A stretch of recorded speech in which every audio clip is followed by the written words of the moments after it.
So I found this set of twins this morning, and right away I could see that they didn't appear to be terribly full. And as I observed, they weren't latching onto the teats very well. And on closer inspection, I found that this ewe had what I call banana teats. They're rather large, and they're pointing straight down, which makes it hard for a lamb to get a hold. The lambs are also looking a little bit hungry. They're a little tucked up, and their bellies aren't that full. So I decided I needed to catch this ewe. I do this by grabbing a front leg. Now my ewes are fairly docile and easy to approach when they have lambs. I'm going to grab the other front leg and tip her down and then set her up on her butt. And in this position I can inspect the udder, and I can also help these lambs nurse. Now what you can't see is off camera I've got a border collie who's keeping these lambs close to me. I inspected the teats and found that the lambs have indeed nursed them. They're cleaned off and the plugs are gone. And I also found that the colostrum is really thick. I decided to just see if I could help these lambs nurse.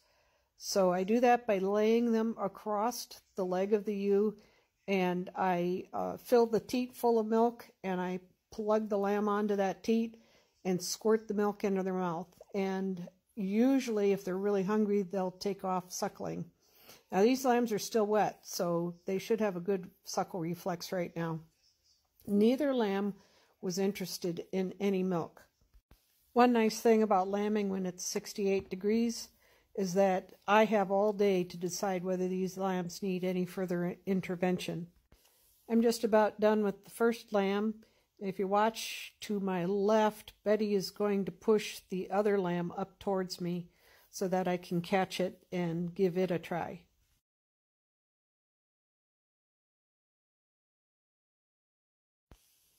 I'm done with lamb number 1, and here comes lamb number 2. Good job, Betty. I'm going to give this lamb a try and see if it will take any milk. It doesn't. It seems to be satisfied, and I have to conclude that the thick colostrum is why they don't want to eat anymore.